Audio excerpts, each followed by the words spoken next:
Hello everyone.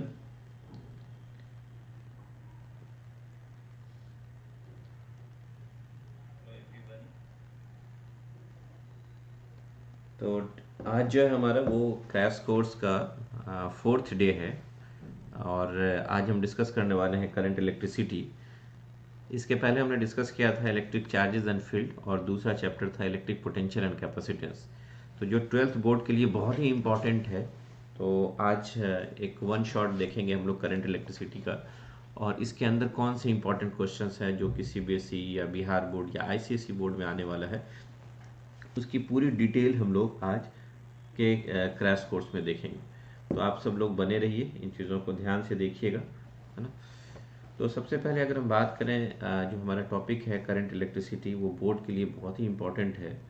और इसमें जो हम लोग डिस्कस करेंगे अभी, तो सबसे पहली शुरुआत जो होगी हमारी करंट की। अगर हम बात करेंगे तो करंट के बारे में आपको ये पता है कि this is the rate of flow of charge. तो यहाँ पे आप देख सकते हैं कि करंट, दो तरह का करंट यहाँ पे डिस्कस करना था हमें, आपके चैप्टर में है। One is called instantaneous current, and second is called average current.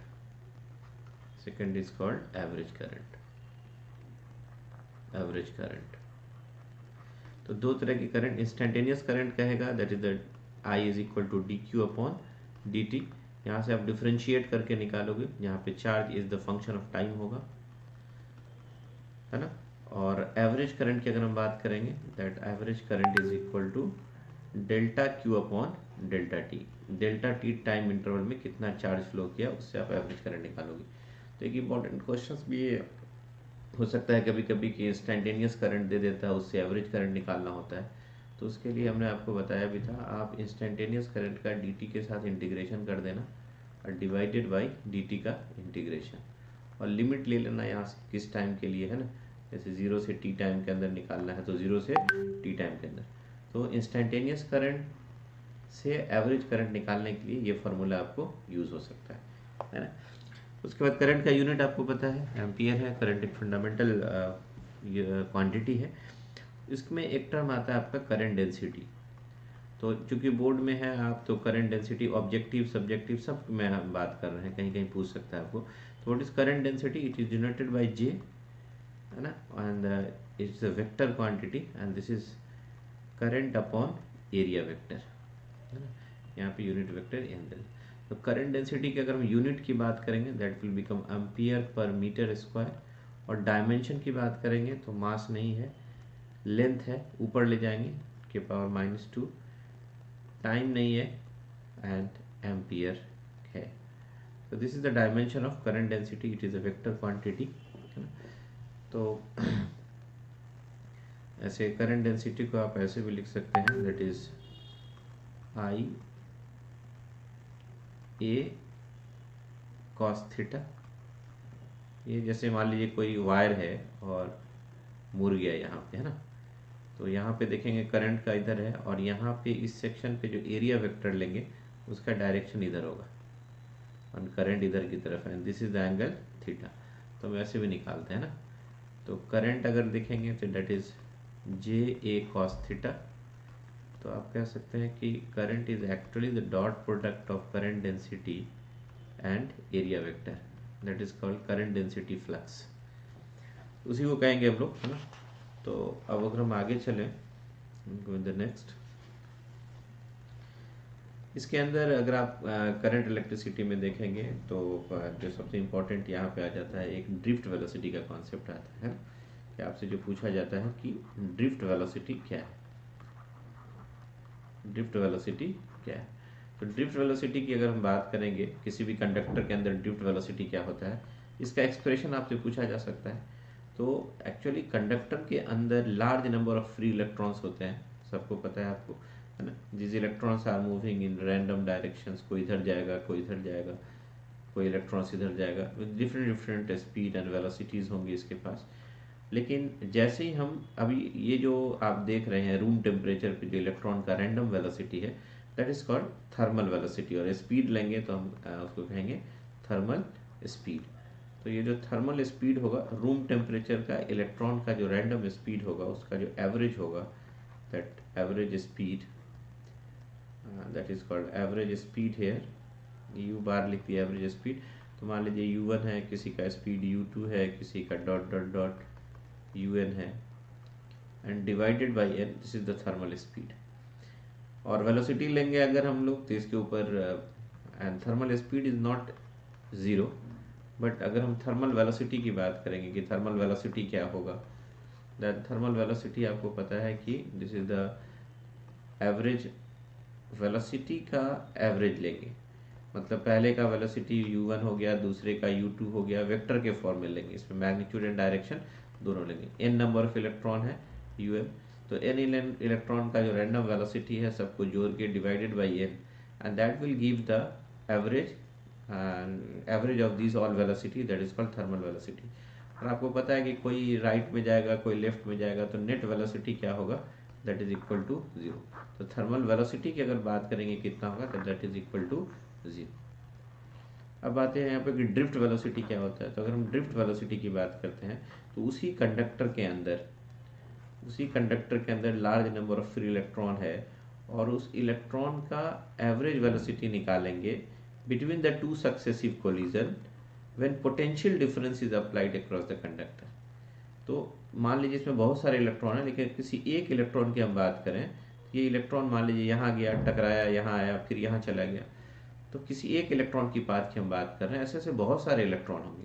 लेकिन जैसे ही हम पोटेंशियल डिफरेंस अप्लाई करेंगे, इसके अंदर इलेक्ट्रिक फील्ड होगा, और इलेक्ट्रिक फील्ड इसके इनसाइड जो इलेक्ट्रिक फील्ड होगा, उस इलेक्ट्रिक फील्ड के अगेंस्ट में इस पर फोर्स लगेगा, तो इसका जो पाथ होगा हल्का हल्का डेविएट कर जाएगा, दैट इज कॉल्ड ड्रिफ्ट कर जाएगा। और इस स्पीड जो एक इलेक्ट्रॉन की वेलोसिटी बताया हमने after applying the potential difference, इसी तरह से हम बहुत सारे इलेक्ट्रॉन्स इसके अंदर है, उन सब का निकाल करके वेलोसिटी और उन सब का एवरेज निकाल लें, that velocity is called drift velocity. तो एक शॉर्टकट में मैं आपको दिखा देता हूँ कि मान लीजिए कि किसी इलेक्ट्रॉन का रैंडम वेलोसिटी u1 था, और एक सक्सेसिव कोलिजन के बाद इसकी वेलोसिटी हो गई v1 बराबर u1 इनिशियल वेलोसिटी था और प्लस एक्सेलरेशन a, और मान लीजिए वो टाउ टाइम इंटरवल है टाउ 1, जिससे 1 टाइम रिलैक्सेशन, दो सक्सेसिव कोलिजन के बीच का जो टाइम पीरियड है that is called time of relaxation.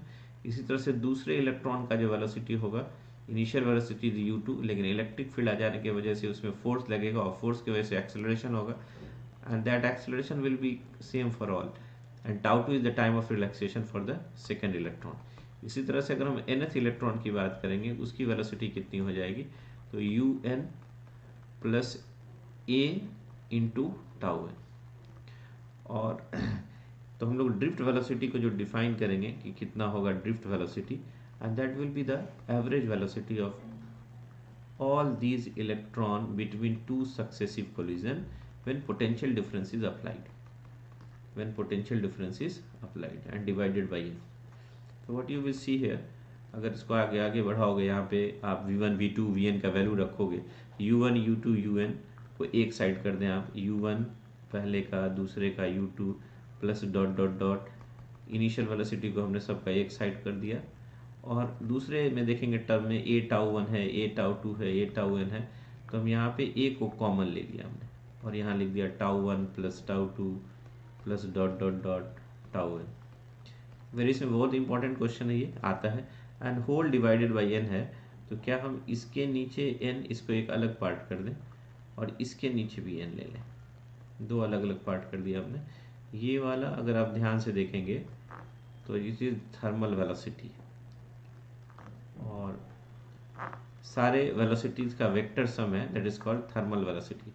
और आपको हमने थोड़ी देर पहले बताया कि थर्मल वेलोसिटी कितना होगा कंडक्टर के अंदर, तो that is equal to zero, this is thermal velocity and that is equal to zero. और ये वाला जो आप देख रहे हैं, tau 1 is the time of relaxation between the two successive collision of first electron, second electron, nth electron divided by n, this is called tau, that is average time of relaxation। Very important है, आपसे drift velocity का पूछा जाता है, तो आपका जो यहाँ पे निकल करके जो आएगा, जो ड्रिफ्ट वेलोसिटी होगा vd, and that is equal to a into tau, this is equation 1। और फोर्स जो इलेक्ट्रॉन पे लग रहा था that is E into E, और इलेक्ट्रिक फील्ड जब आगे था तो फोर्स लग रहा था उसके अपोजिट, क्योंकि इलेक्ट्रॉन नेगेटिव चार्ज होता है, and that is equal to mass into acceleration. What is the acceleration of the electron? That is minus E E by M. Now you can put this acceleration here. अब जैसे यहाँ पे acceleration का value put करोगे, what you will get the drift velocity का जो equation आ जाएगा बच्चों, वो क्या आ जाएगा देखिएगा, minus E E tau upon M. This is very very important equation, the equation of drift velocity. आपसे बोर्ड में आता है तो पूछा भी जाता है कि व्हाट इज ड्रिफ्ट वेलोसिटी, तो कहेंगे कि किसी भी कंडक्टर में जब पोटेंशियल डिफरेंस अप्लाई कर देंगे और उसके दौरान जो वेरियस फ्री इलेक्ट्रॉन्स होगा उन सबके जो टू सक्सेसिव कोलिजन के बीच का जो एवरेज वेलोसिटी होगा, that velocity is called drift velocity, and it is of the order of 10 to the power -4 metre per second. This is the magnitude of drift velocity, इस order का होता है. तो ये इंपॉर्टेंट है आपके लिए, है ना. नेक्स्ट अगर हम बात करेंगे कि इसमें बहुत सारे क्वेश्चंस आ सकते हैं आपसे इससे related. Second, Ohm's law is very important. आपसे पूछा जाता है कि ओम्स लॉ क्या है, इसकी चर्चा भी करते हैं हम लोग यहाँ पे, है ना. You can see. दूसरा क्वेश्चन आ सकता है कि ओम्स लॉ क्या है, ओम्स लॉ क्या है और उसमें उसके ड्रॉबैक्स क्या हैं, है ना. ये इंपॉर्टेंट हो सकता है ना, ड्रॉबैक्स क्या है. तो वेरी सिंपल, अगर हम बात करेंगे ओम्स लॉ क्या कहता है बच्चों, कि एट कांस्टेंट टेम्परेचर, अगर आपका टेम्परेचर कांस्टेंट है, किसी कांस्टेंट टेम्परेचर पे जो आप किसी भी कंडक्टर में जो पोटेंशियल डिफरेंस अप्लाई कर रहे हैं, किसी भी कंडक्टर में पोटेंशियल डिफरेंस अप्लाई कर रहे हैं, यहाँ करंट दे रहे हैं आप, और यहाँ पे आमीटर लगा दिया और पोटेंशियल कितना अप्लाई कर रहे हैं, पोटेंशियोमीटर या आप वोल्टमीटर जोड़ दीजिए, और ये मान लीजिए कंडक्टर है. तो आप देखेंगे कि this I is directly proportional to the applied potential. At constant temperature किसी भी कंडक्टर में जो करंट जा रहा है इसके अंदर, that is directly proportional to the applied potential difference. और जब प्रोपोर्शनल को हटाएंगे तो यहाँ पे हम 1/r एक कांस्टेंट देंगे, that is called r is called resistance, and that rearrange करेंगे, then we will have v बराबर I into r. तो अगर यहाँ पे अगर हम बात करेंगे, that very important, that is called Ohm's law. इसको हम लोग ओम्स लॉ कहते हैं, equation of Ohm's law. At constant temperature is very important. और जब when you plot a graph, जब आप ग्राफ प्लॉट करोगे तो what you will find here, the I versus V, the graph will be straight line. The graph will be बिल्कुल straight line बनेगा यहाँ पे, है ना. और कभी कभी आपसे पूछ सकता है कि देखिए अब कंपटीशन लेवल पे जाएंगे तो आपसे इसमें बहुत सारे क्वेश्चंस पूछे जा सकते हैं. तो अभी हम कंपटीशन की बात ज़्यादा नहीं करेंगे. हो सकता है इसके स्लोप की अगर बात कर दें, इसका स्लोप क्या होगा, तो थीटा के सामने ये p होगा, ये b होगा. अगर हम स्लोप की बात करेंगे तो slope is tan theta, and tan theta is equal to p/b. तो p में आपको मिल जाएगा चेंज इन करंट ये वाला, और बेस में मिलेगा change in voltage, and that is equal to 1/r, and that is called conductance. तो स्लोप ऑफ IV कैरेक्टरिस्टिक अगर कह दे, IV ग्राफ का स्लोप क्या होगा, that will give the value of conductance. तो उतना आप पे नहीं जाइए, आपके बोर्ड के लिए उतना नहीं पूछ करके आपसे डायरेक्ट ओम्स लॉ का स्टेटमेंट पूछ देगा. फिर अगर हम बात करेंगे ओम्स लॉ के कुछ ड्रॉबैक की बात करते हैं ना, तो drawbacks is very important. Drawbacks क्या है, तो आप देखेंगे कि अगर टेम्परेचर कांस्टेंट नहीं है, तो IV का ग्राफ जो होगा वो स्ट्रेट लाइन नहीं होता है, वो जा करके ऐसे मुड़ जाएगा. तो that is not the straight line. Second drawback में अगर हम बात करेंगे, दूसरे नंबर ड्रॉबैक में, तो पहला है क्या, कि टेम्परेचर अगर कांस्टेंट नहीं है तो लीनियर ग्राफ नहीं होगा, I is not directly proportional to V. दूसरे ग्राफ की अगर हम बात करेंगे, लाइक PN जंक्शन डायोड की बात करेंगे, PN जंक्शन और डायोड, ये do not obey Ohm's law. और इसके केस में अगर आप देखेंगे तो VI कैरेक्टरिस्टिक देखेंगे करंट और वोल्टेज का, फॉरवर्ड वाइज में ग्राफ ऐसा होगा, एंड रिवर्स वाइज में एकदम बिल्कुल ऐसा होगा, है ना. आगे जाकर के जनरल वोल्टेज वगैरह पढ़ेंगे आप. This is the case of reverse biasing, and this is the case of forward bias. यहाँ पे भी नॉन लीनियर कर्व है। And the most important third is कि आप अगर हम बात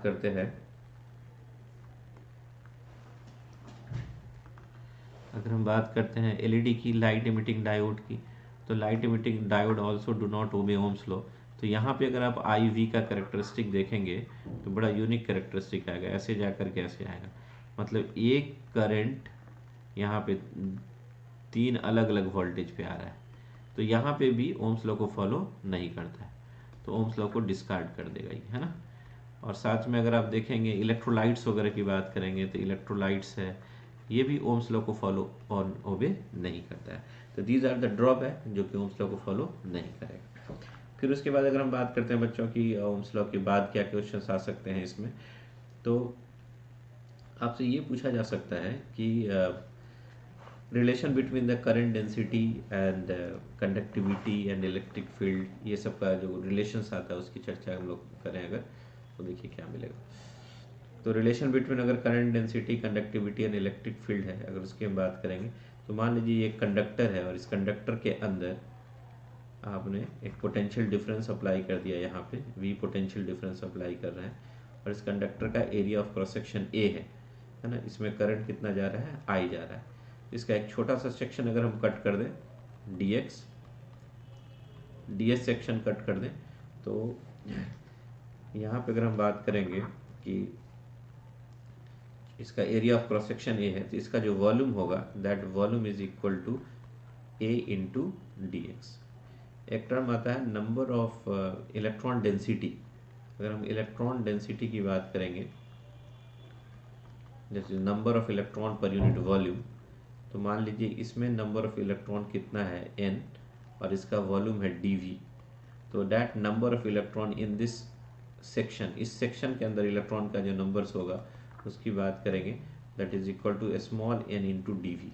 and that small n is a small n number density, electron density, and dv को लिखा था हमने a इंटू dx। तो इसके अंदर चार्ज कितना होगा, तो इसके अंदर जो चार्ज होगा, क्योंकि ये जो आप सेक्शन लिए उसके अंदर फ्री इलेक्ट्रॉन्स होंगे, उस इलेक्ट्रॉन का डेंसिटी निकाला हमने, उससे हमने नंबर ऑफ इलेक्ट्रॉन निकाल लिया उस वॉल्यूम में। तो यहाँ पे अगर आप देखेंगे चार्ज कितना होगा उसके अंदर, and that charge is equal to number of electron into electronic charge, and that is equal to number, यहाँ पे नंबर ऑफ इलेक्ट्रॉन कितने होंगे उसके अंदर, that is Na dx into e. तो उस छोटे से स्मॉल सेक्शन के अंदर जो चार्ज होगा NEA इंटू dx, और जैसे ही पोटेंशियल डिफरेंस अप्लाई करेंगे ये चार्ज फ्लो करेगा। जब ये चार्ज फ्लो करेगा, मतलब इलेक्ट्रॉन करंट के डायरेक्शन के अपोजिट में जब फ्लो करेगा, तो एक करंट कंस्टिट्यूट करेगा। Then I is equal to क्या हो जाएगा बच्चों, that is dq upon dt। तो यहाँ पे अगर आप ध्यान से देखेंगे NEA बाहर आ जाएगा, and that is dx upon dt, and this dx upon dt is called velocity, drift velocity, and I ये वाला एरिया लेके इधर चले जाइए, और यहाँ हो जाएगा आपका NE into V D, and this I by A is called current density. Then J बराबर हो जाएगा बच्चों क्या, NE into V D. Very important equation, this is the relation between current density and drift velocity. तो ये बहुत ही important equations है।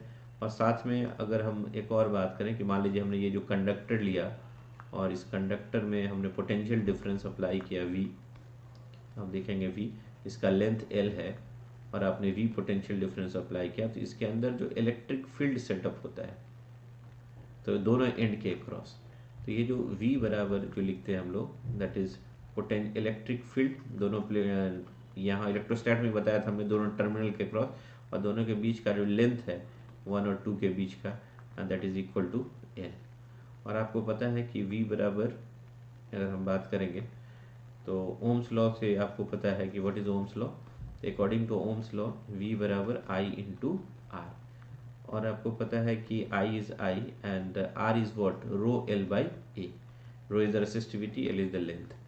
तो यहाँ से अगर आप देखेंगे V बराबर I को यहीं छोड़ दें, और रो को भी छोड़ दें,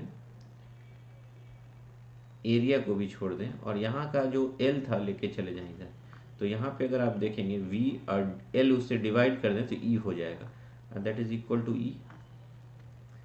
और यहाँ पे देखेंगे I by A is called current density, that is called J, and here it is rho. Then J बराबर कितना हो जाएगा 1 by rho into E, and 1 by rho 1 by resistivity is called conductivity.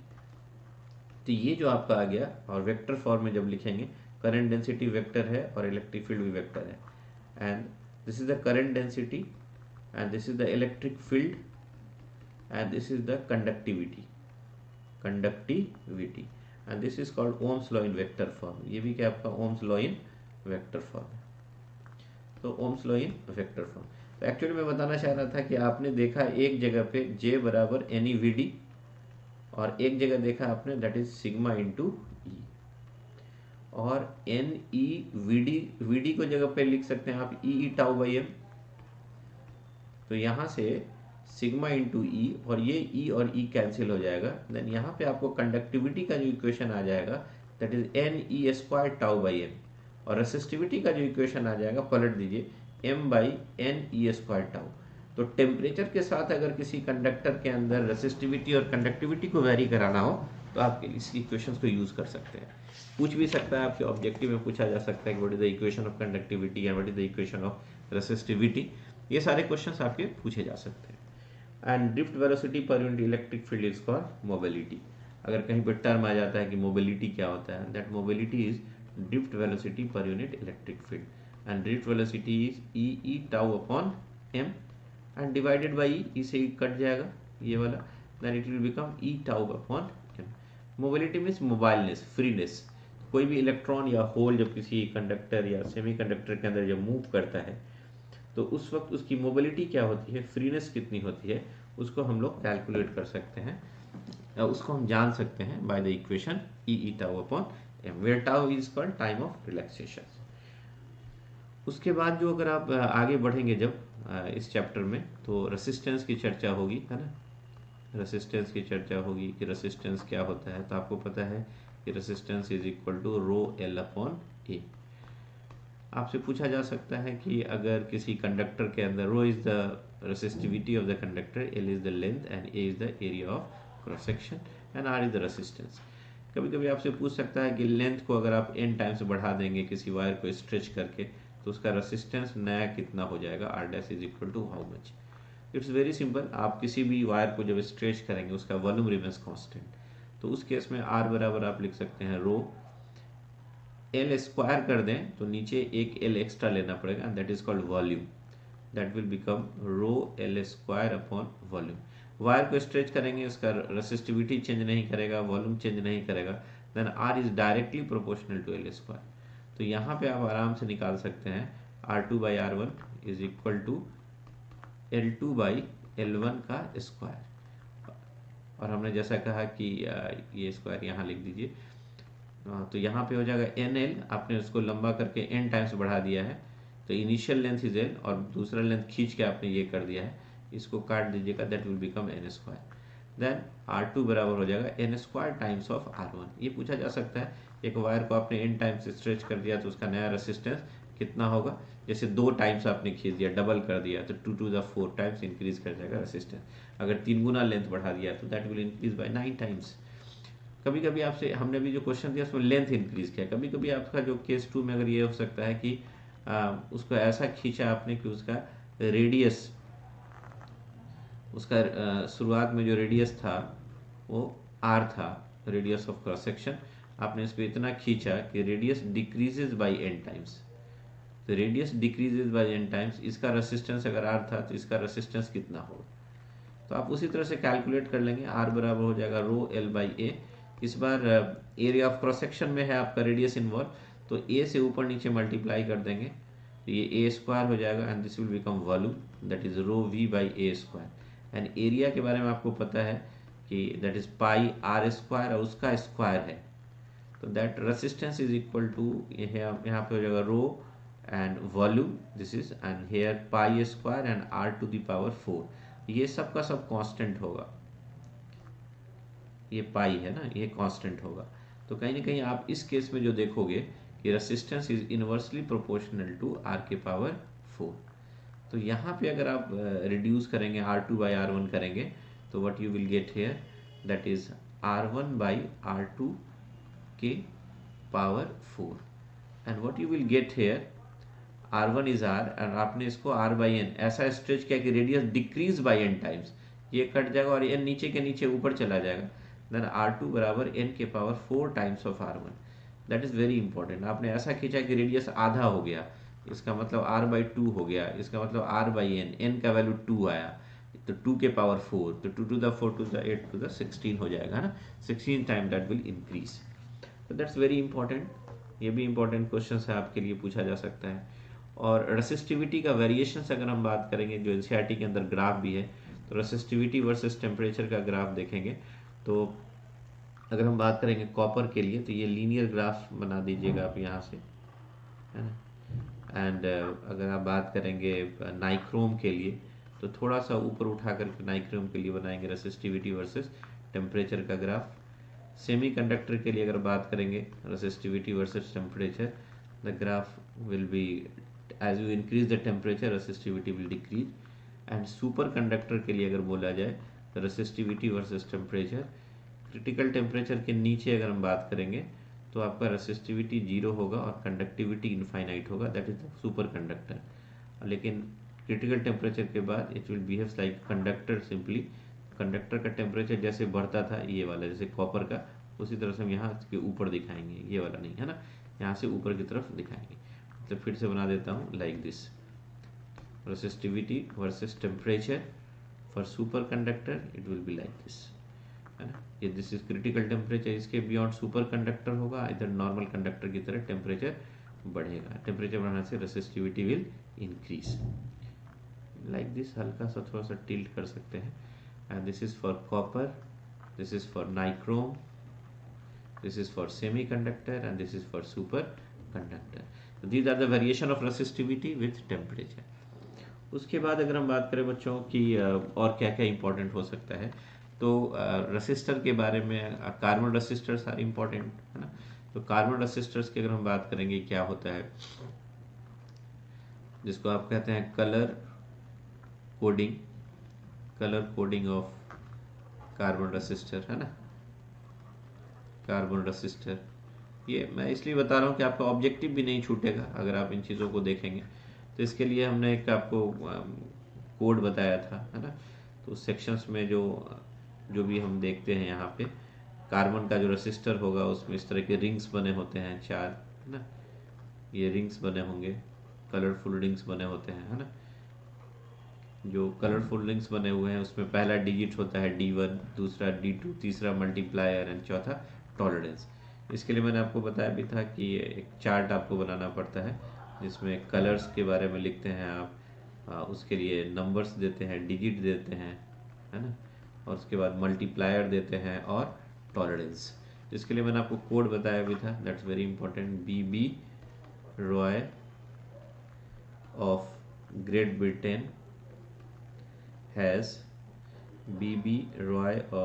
Britain has very good wife. और साथ में बताया था हमने गोल्ड, सिल्वर, नो कलर। और डिजिट की बात करें तो हम शुरुआत 0 से करते हैं, 0 1 2 3। एक एग्जांपल मैं बता देता हूँ आपको, 4 5 6 7 8 9, बस यहीं तक करेंगे। और मल्टीप्लायर में जो भी है उसको 10 के पावर कर देंगे, 10 के पावर 0, 10 के power 1, 10 to the power 2, 10 to the power 3, 10 to the power 4, जो भी डिजिट है उसको कर दें, 10 to the power 5, 10 to the power 6, 10 to the power 7, 10 to the power 8, 10 to the power 9। और यहाँ गोल्ड सिल्वर कलर में माइनस में चलें, 10 power -1, silver 10 to the power -2 and no colour 10 to the power -3। और टॉलरेंस यहीं से शुरुआत करेंगे। गोल्ड के लिए टॉलरेंस देंगे 5%, सिल्वर के लिए टॉलरेंस जस्ट डबल हो जाएगा 10%, एंड नो कलर के लिए दैट इज 20%। तो जैसे फॉर एग्जांपल कि अगर कोई कार्बन रेसिस्टर दिया रहे यहाँ पे, जिसमें पहला कलर रेड रहे, दूसरा मान लीजिए हमने रैंडमली मान लिया ग्रीन है, and this is multiplier is yellow and this is silver colour, तो इसका रेसिस्टेंस कितना होगा। तो कार्बन रेसिस्टर एक्चुअली कार्बन देकर के बनाया जाता है, वेरी कॉम्पैक्ट स्ट्रक्चर होता है, वेरी हाई रेसिस्टेंस तक वेरी करता है। अच्छा, रेसिस्टर दो तरह का होता है, wire bounded resistor and carbon resistor. तो तो वायर वन जो बाउंडेड रेसिस्टर होंगे that is made up of manganin, constant and nichrome, बहुत कम ही हाई रेंज तक जाते हैं उसके रेसिस्टेंस, है ना। But carbon colour code resistor की बात करेंगे, कार्बन रेसिस्टर्स की बात करेंगे, उसके रेंज बहुत ज़्यादा होते हैं। तो इसका रेसिस्टेंस मुझे निकालना है, तो रेड पहला डिजिट लेंगे, रेड के लिए डिजिट है आपका 2। इसका जो रेसिस्टेंस लिखने का तरीका ये होता है, D1 लिखते हैं, D2 लिखते हैं, then multiplier and plus minus tolerance, error बताता है। तो D1 is red colour, red colour के लिए डिजिट है 2। एंड दूसरा है ग्रीन कलर, ग्रीन कलर के लिए आप देखेंगे जो डिजिट है 5। मल्टीप्लायर का जो कलर है वो येलो, येलो का मल्टीप्लायर हो जाएगा, यहाँ पे देख लीजिए येलो का मल्टीप्लायर है 10 to the power 4। और टॉलरेंस की बात करेंगे plus minus, this is silver, silver का 10% है। We will write here this is the resistance of these resistor, 25 into 10 power 4 plus minus 10% is the resistance of this resistor. तो B B Roy of great Britain has very good wife, B B Roy of great Britain has very gorgeous wife, या very good wife, gold silver no colour. B से शुरुआत करेंगे हम लोग, black, B for brown, next B for brown, R for red, O for orange, Y for yellow and G for green and B for again we can see here B for blue and violet and gray, white and gold silver no color. तो these are the carbon resistors। Colour के basis पे हम resistance को find कर सकते हैं। तो बहुत ही इंपॉर्टेंट क्वेश्चन है, ये पूछा भी जाता है, तो आप सब जरूर इस पर ध्यान दीजिएगा, है ना। उसके बाद अगर हम दूसरे तरफ जाते हैं कि कॉम्बिनेशन ऑफ रेसिस्टर्स की बात करते हैं, है ना, तो इसमें भी आप देखेंगे है तो इम्पॉर्टेंट, तो आप देख लेंगे कॉम्बिनेशन ऑफ रेसिस्टर्स, इस पे न्यूमेरिकल्स जनरली रहेंगे तो आप बना लीजिएगा ना। सीरीज कॉम्बिनेशन में आपको पता है इक्विवेलेंट रेसिस्टेंस इज इक्वल, मैं सिंपली लिखता हूँ R1 प्लस R2 कर देंगे प्लस डॉट डॉट डॉट जो भी रहेगा Rn। अगर सीरीज में जुड़े हुए हैं, सीरीज में करंट क्या जाएगा, सेम जाएगा। पैरेलल में अगर निकालना है तो 1/Rp is equal to 1/R1 plus 1/R2 plus dot dot dot 1/Rn। Parallel में क्या होगा, potential difference across the each resistor remains constant, है ना। तो सीरीज में इस तरह का रहेगा, है ना। पैरेलल में अगर आप देखेंगे तो इस तरह का कनेक्शंस होगा, एक इधर रहेगा, दूसरा इसी से रहेगा, इसी तरह से, है ना, तीसरा रहेगा। और अगर तीसरा जो आता है मिक्स्ड कॉम्बिनेशन, जैसे दो को हमने ऐसे पैरेलल में जोड़ दिया और एक को हमने सीरीज में जोड़ दिया, तो यहाँ पे अगर R1 R2 की बात करेंगे तो दीज आर इन पैरेलल, और उसके साथ ये R3 जो होगा that is in series. The combination is called here mixed combination. तो इस पे जनरली न्यूमेरिकल्स आएंगे, आप सब बना लेंगे, क्योंकि क्लास 10th में भी आपने पढ़ा था, तो आई थिंक इसमें कोई दिक्कत आपको आने वाली नहीं है ना। इसी में आगे जाकर के व्हीटस्टोन ब्रिज भी आ जाता है, ये सब चीज़ें तो हम लोग आगे वो देख लेंगे। उसके बाद जो नेक्स्ट जो सबसे इम्पॉर्टेंट है वो है किरचॉफ्स लॉ। बोर्ड के लिए जो सबसे बड़ा इंपॉर्टेंट है it is called Kirchhoff's law. तो किरचॉफ्स लॉ की अगर हम बात करेंगे, किरचॉफ्स लॉ की अगर हम बात करेंगे, हैंडराइटिंग में मत जाइएगा क्योंकि इस पैड पे ऐसे ही लिखा रहा है, मेरी हैंडराइटिंग ऐसे एक्चुअली इतनी गंदी नहीं है। खैर एनीवे, किरचॉफ्स लॉ की बात करेंगे। किरचॉफ्स एक साइंटिस्ट हैं जिन्होंने दो लॉ दिया था, one is called Kirchhoff's current law, KCL के नाम से जानते हैं, और इसका दूसरा नाम है पॉइंट रूल, और तीसरा नाम इसको हम जंक्शन रूल के नाम से भी जानते हैं, जंक्शन रूल के नाम से भी जानते हैं। And second is called KVL, Kirchhoff's voltage law, that is called KVL, and this is called loop rule, and third is called it is mesh rule. तो KCL is based on actually the conservation of charge, conservation, ये पूछा जाता है board में, conservation of charge पे based होता है, conservation of charge, and KVL is based on conservation of energy, conservation of energy, ये कंजर्वेशन ऑफ एनर्जी पे बेस्ड होता है। तो KVL based on conservation of energy and KCL is based on conservation of charge. ये याद रखिएगा। KCL क्या कहता है, किरचॉफ्स करंट लॉ क्या कहता है कि किसी भी जंक्शन पे कुछ करंट आ रहा है, कुछ करंट इधर से भी आया और इधर से करंट चला गया, आई थी, ये पहली बात कि ये पॉइंट कहलाता है जंक्शन। तो जितना भी करंट आएगा I1 plus I2, incoming current is equal to outgoing current. तो KCL का स्टेटमेंट लिखना हो तो कहेंगे at a junction the algebraic sum of all the current, algebraic sum में इनकमिंग भी आ जाएगा और आउटगोइंग भी आ जाएगा, the algebraic sum of all the current is equal to 0 at a junction. तो वेरी सिंपल, क्या बोलेंगे केसीएल में, the algebraic sum of all the current at a junction is equal to zero. तो incoming current को अगर आपने positive लिया तो आउटगोइंग करंट को माइनस लीजिए, सबको जोड़ दीजिए, तो यहाँ पे आपको खुद ब खुद आ जाएगा I1 प्लस I2, उधर ले जाइएगा I3। Incoming current is equal to outgoing current. And what is current? Current is rate of flow of charge. तो ये Q1 Q2 अगर आया डेल्टा टी टाइम में, तो Q3 डेल्टा टी टाइम में जाएगा भी जंक्शन पे, इसलिए कहते हैं it is based on conservation of charge. फिर अगर बात करें हम लोग KVL का, दैट्स वेरी इंपॉर्टेंट। KVL के बारे में अगर पूछा जाए तो किसी भी लूप में बैटरी भी हो सकता है, सेल भी हो सकता है, रेसिस्टर भी हो सकता है, तो किसी भी लूप में algebraic sum of all the voltages plus the product of current and resistance in the loop is equal to zero. तो आपको वो लिख देना है। जैसे फॉर एग्जांपल अगर आपने यहाँ पे एक सेल लिया, एक रेसिस्टर लिया, एक दूसरा सेल ले लिया, पोलैरिटी हमने चेंज कर दिया, फिर यहाँ तीसरा ले लिया है ना, तो यहाँ पे हमने डिफरेंट सेल, इसका पोटेंशियल V1 है, V2 है, V3 है, इसका रेसिस्टेंस R1 है, इसका R2 है, इसका R3 है। तो इसमें अब इसमें क्या कहा कि कोई पॉइंट ले लीजिए X और यहाँ से सारे वोल्टेज को जोड़िए और जहाँ जहाँ रेसिस्टर है वहाँ प्रोडक्ट कर दीजिए करंट और रेसिस्टेंस का, और सबका समेशन क्या होगा, किसी भी लूप में जीरो होगा। जैसे यहाँ से हम पोटेंशियल चलना शुरू किए थे, अकॉर्डिंग टू लिख देंगे KVL, है ना।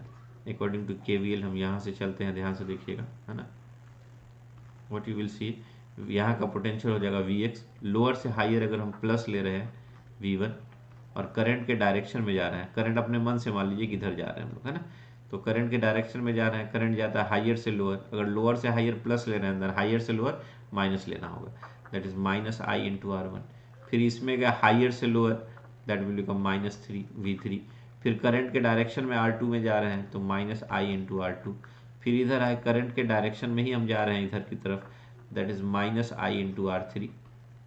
और फिर लोअर से हायर जा रहे हैं प्लस V1, एंड फिर आप Vx पे पहुंच गए एंड Vx कैंसिल हो गया। तो आप मैंने कहीं देख रहे हैं V1 प्लस यहाँ पे minus IR1 plus minus V3, मैं आपको दिखाने के लिए ब्रैकेट में लिख रहा हूँ, plus minus IR2 plus minus IR3 and plus V1। इन सब का अलजेब्रिक सम क्या होगा, जीरो। तो अगर आप यहाँ पे देखेंगे V1 प्लस हो गया और V2 भी प्लस है और V3 आया माइनस में, और उसको लेके उधर चले जाइए, I को कॉमन ले लीजिए, that is R1 plus R2 plus R3। यहाँ से आप इस सर्किट में करंट का वैल्यू निकाल सकते हैं, V1 plus V2 minus V3 divided by R1 plus R2 plus R3। तो KVL चलना मैंने आपको सिखाया था, KVL से आप करंट निकाल सकते हैं किसी भी सर्किट में, और फिर आपके दो पॉइंट के बीच का पोटेंशियल अगर पूछता है तो बता देंगे। सिंपल सा है, ये क्वेश्चन आएगा ही बच्चों बोर्ड में। Define KVL and KCL। Kirchhoff's current law क्या कर रहा है, the algebraic sum of all the current at a junction is equal to zero, and what is KVL, it is based on conservation of charge. और KVL क्या कर रहा है, the algebraic sum of all the voltages plus the product of current and resistance in a loop is equal to zero, और यहाँ पे it is based on the conservation of energy पे based होता है। तो ये इंपॉर्टेंट है ना। अगर हम बात करते हैं यहाँ पे KVL के बाद सेल की बात करेंगे नेक्स्ट पोर्शन पे। अगर हम जाते हैं यहाँ पे तो सेल इज इम्पॉर्टेंट, सेल से क्वेश्चन आ सकता है। तो सेल क्या है, it contains chemical, it convert chemical energy into, ये डिवाइस है that convert chemical energy into electrical energy. ये केमिकल एनर्जी को किस में कन्वर्ट करता है, इलेक्ट्रिकल एनर्जी में कन्वर्ट करता है। इलेक्ट्रिकल एनर्जी में कन्वर्ट करता है कौन, सेल जो है, that convert chemical energy into electrical energy. Cell के अंदर देखा होगा आपने सब लोगों ने, सेल मार्केट से खरीद के लाते हैं, group of cell is called battery. आपने देखा होगा यहाँ पे ऐसे लिखा रहता है 1.5 वोल्ट, कंपनी का कुछ नाम दे दिया। तो इसके टर्मिनल के क्रॉस में एक पोटेंशियल होता है, and that potential is called, actually the EMF की बात करेंगे हम, EMF को डिफाइन करेंगे कि EMF क्या होता है, that is called electromotive force, that is called electromotive force. इसको हम लोग डिफाइन करते हैं, the potential difference across the cell when there is no current is drawn or given to the cell। न सेल से कोई करंट लिया जाए और ना ही कोई करंट दिया जाए, जब ना ले और ना दे, तब दोनों टर्मिनल के क्रॉस का जो पोटेंशियल होगा दैट इज कॉल्ड EMF। और दूसरी तरफ से हम लोग डिफाइन करते हैं क्या, कि एक पॉजिटिव चार्ज को किसी सेल में, यहाँ पे सेल है हमारा, और इसको कनेक्ट कर दीजिए दोनों टर्मिनल को, प्लस और माइनस को। तो एक पॉजिटिव चार्ज को एक क्लोज लूप में घुमाना है इंक्लूडिंग सेल, इसमें जितना एनर्जी खर्च होता है दैट एनर्जी किसी यूनिट पॉजिटिव चार्ज का ना, तो घुमाने में जितना एनर्जी खर्च होता है that is equal to EMF of the cell. तो that EMF is very very important. EMF electromotive force किस बात पर डिपेंड करता है, वेरी इंपॉर्टेंट, किस बात पर डिपेंड्स करता है, depend is very important. Like nature of electrolytes, जो भी आप सेल देख रहे हैं उस सेल के अंदर आप इलेक्ट्रोलाइट्स यूज़ करते हैं और इलेक्ट्रोड्स भी यूज़ करते हैं, है ना। इसके अंदर एक कैथोड होता है और एक एनोड होता है। तो इसके अंदर जो लिक्विड ले रहे हैं, जो केमिकल ले रहे हैं दैट इज इलेक्ट्रोलाइट्स, उसके नेचर पे डिपेंड करता है। और इलेक्ट्रोड्स किस मटेरियल का लिए हैं उस पर डिपेंड करता है। कौन? That is what the EMF of the cell. तो number 1 is electrolytes and number 2 is electrodes, इस पे ईएमएफ डिपेंड करता है। और नेक्स्ट बात करें कि ईएमएफ किस पे डिपेंड नहीं करता है। अगर हम बात करेंगे कि ईएमएफ किस पे डिपेंड नहीं करता है तो वो भी इंटरेस्टिंग है कि ईएमएफ डज नॉट डिपेंड्स, उसके लिए आप याद रख लीजिएगा ADQS, एरिया, अगर A for area of plate, उस जो आपका इलेक्ट्रोड्स है उसका प्लेट का एरिया क्या है उस पर डिपेंड नहीं करता। डिस्टेंस बिटवीन द इलेक्ट्रोड्स उस पर डिपेंड नहीं करता। क्वांटिटी ऑफ इलेक्ट्रोड्स उस पर डिपेंड नहीं करता। क्वालिटी पे डिपेंड करेगा क्योंकि क्वालिटी पे ईएमएफ डिपेंड करता है, बट क्वांटिटी पे डिपेंड नहीं करता। देखिए छोटे छोटे सेल का पोटेंशियल डिफरेंस बहुत ज़्यादा होता है, मार्केट में मिलेगा। And as for size of the cell की बात करेंगे, सेल के साइज पे भी डिपेंड नहीं करता है। और जब सेल के अंदर जब टर्मिनल को सेल के अक्रॉस जब आप जोड़ोगे तो करंट के फ्लो को सेल के अंदर एक इंटरनल फैक्टर होता है जो कि रोकता है। तो जो the resistance offered by the electrolytes when electric current flowing through it, तो it is known as internal resistance. तो इंटरनल रेजिस्टेंस की अगर बात करेंगे तो सेल के अंदर जो खुद अपने करंट को अपोज करता है electrolyte, that is called internal resistance. Internal resistance बहुत सारी चीज़ों पर डिपेंड करता है।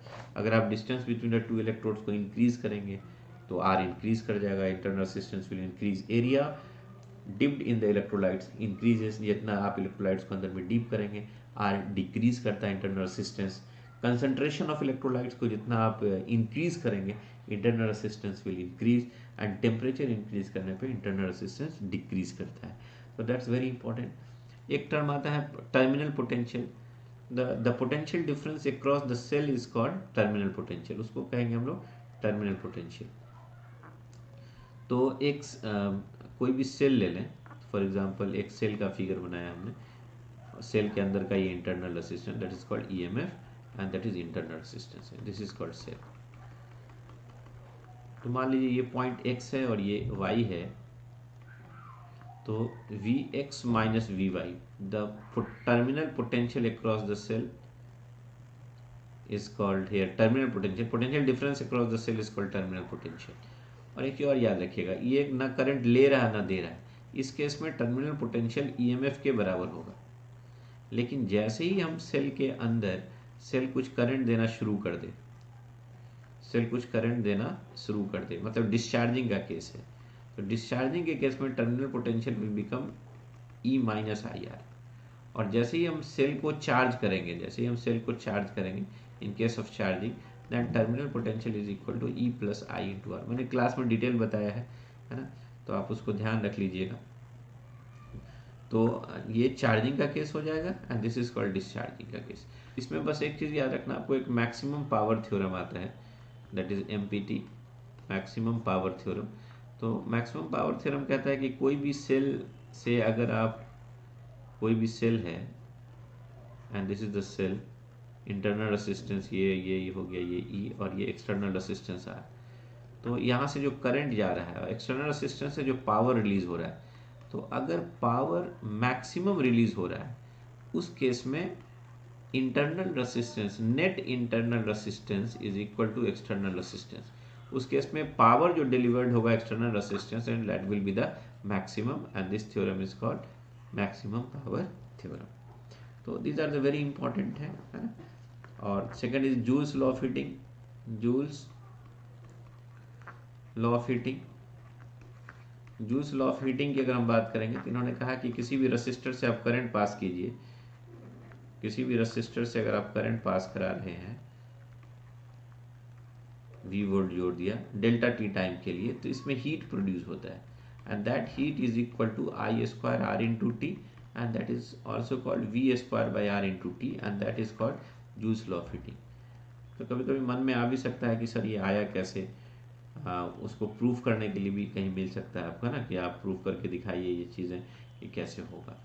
तो चूंकि आपको पता है कि वर्क डन बराबर होता है Q इंटू वी और Q बराबर I इंटू टी और ये V, तो आप देखेंगे आपको जगह V I इंटू टी और V बराबर I इंटू आर और ये एक I इंटू टी है, that is equal to I square R into T. तो बैटरी जो वर्क करता है किसी भी चार्ज को यहाँ से यहाँ रेसिस्टर के अंदर ले जाएगा, तो वो जो वर्क अपीयर होता है that will appear in the form of heat. और पावर की अगर बात करेंगे तो जो भी हीट जनरेट कर रहा है डिवाइडेड बाई टाइम, तो that will become I square R into T divided by T, काट दीजिए, that is I square R या V square by R, that is the power delivered by the cell. तो ये सब related था आपका किससे, पावर से रिलेटेड था, है ना। उसके बाद अगर हम बात करेंगे व्हीटस्टोन ब्रिज का केस है, देन कुछ मेजरिंग डिवाइसेस है, तो होप कि हम मेजरिंग डिवाइसेस और व्हीटस्टोन ब्रिज की भी चर्चा थोड़ी सी कर ही देते हैं हम लोग, तो मेजरिंग डिवाइसेस हम लोग नेक्स्ट डे कर सकते हैं। फिर यहाँ पे ध्यान से देखेंगे वी को, मेरे ख्याल से आज के लिए इतना ही रहने दें क्योंकि स्लाइड भी एंड हो गया है, कोई बात नहीं है। तो मतलब आज के लिए इतना ही रहने दें। नेक्स्ट डे हम लोग व्हीटस्टोन ब्रिज और कुछ मेजरिंग डिवाइसेस है, दैट वेरी इंपॉर्टेंट। आप देख सकते हैं कि इतने कम टाइम में हमने पूरे करंट को डिस्कस कर लिया, 10-15 मिनट और लेंगे तो हमारा मेजरिंग डिवाइसेस भी चला जाता है, लेकिन next day we will continue. तो आज एक्चुअली हमने जो देखा वो करंट को डिफाइन किया, rate of flow of charge दो तरह का होता है, instantaneous current and average current. फिर उसके बाद हमने आपसे चर्चा की कि ड्रिफ्ट वेलोसिटी, थर्मल वेलोसिटी क्या होता है, ड्रिफ्ट वेलोसिटी क्या होता है, रिलेशन देखा हमने between the current density and drift velocity. Mobility की चर्चा की हमने, रेसिस्टिविटी का इक्वेशन लिखा, कंडक्टिविटी का इक्वेशन लिखा, टेम्परेचर के साथ वेरिएशंस दिखाया, साथ में हमने आपको ओम्स लॉ दिखाया, ओम्स लॉ का ड्रॉबैक देखा, साथ में हमने आपको किरचॉफ्स लॉ देखा, है ना, रेसिस्टर देखा, रेसिस्टर में कार्बन रेसिस्टर देखा, वायर बाउंड रेसिस्टर्स के बारे में कुछ बताया आपको। सेकंड थिंग हमने देखा कि ड्रॉबैक्स क्या था ओम्स लॉ का, वो भी देखा हमने। देन किरचॉफ्स लॉ का दो था, केवीएल एंड केसीएल देखा। देन हमने आपको सेल के बारे में चर्चा की और यहाँ तक पहुँचे, जूल्स लॉ ऑफ हीटिंग की भी बात कर दी, मैक्सिमम पावर थ्योरम की भी बात कर दी, रेसिस्टेंस की ग्रुपिंग की भी बात कर दी हमने। तो आप इन शॉर्ट ड्यूरेशन में आप पूरे के पूरे करंट को आप रिवाइज कर सकते हैं। अगले क्लास में हम व्हीटस्टोन ब्रिज देख लेंगे और एक बहुत ही सुपर डुपर ट्रिक बताएंगे आपको, एक जादू बिल्कुल, कैसे व्हीटस्टोन ब्रिज जब बैलेंस नहीं हो तो आप उसको चुटकी में सॉल्व कर सकते हैं without any pen and paper. We will discuss in the next class. और साथ में हम देखेंगे कि measuring devices like galvanometer, ammeter and how you convert galvanometer into ammeter and voltmeter and so on, बहुत सारी चीज़ें इसके अंदर, एंड पोटेंशियोमीटर। तो नेक्स्ट क्लास कल हम लोग इन चीज़ों को कंक्लूड करेंगे। आप पढ़िए, इन चीज़ों को रिवाइज कीजिए, टाइम कम है और बिल्कुल घबराना नहीं है आपके पास। मैंने क्या बोला आपको कि धीरे धीरे आप मेरे साथ पढ़ते रहिए, देखिए आपको ये चीज़ें बहुत आसान लगने लगेगी और जो क्वेश्चंस मैं बता रहा हूँ वो 100% क्वेश्चंस आने वाला है। तो don't worry about that, questions इसी के अंदर में रहेगा। तो आप फोकस करें, चीज़ों को पढ़ें और कॉन्फिडेंस रखें। घबराने की बात बिल्कुल नहीं। देखो जैसे जैसे एग्जामिनेशन आएगा आपको डर लग सकता है, लेकिन डरने की कोई भी ज़रूरत नहीं है। आप 1 घंटा अगर मेरे साथ शाम में बैठते हैं तो यू विल बी बेनिफिटेड, इससे बहुत ही बेनिफिट मिलने वाला है, आपके अंदर कॉन्फिडेंस आने वाला है। तो चलिए लगे रहिए, ऑल द बेस्ट, मिलते हैं हम लोग कल। Thank you very much. और इसको ज़्यादा से ज़्यादा शेयर कीजिए, लाइक कीजिए और सब्सक्राइब करना मत भूलिए। तो सब्सक्राइबर होना भी बहुत ज़रूरी है। तो आप इन चीज़ों को देखिए और लोगों के साथ शेयर कीजिए, अपने जानने वालों के साथ, उनको बेनिफिट मिलेगा। And thank you everyone. आज के लिए इतना ही, विल कंटिन्यू टुमारो।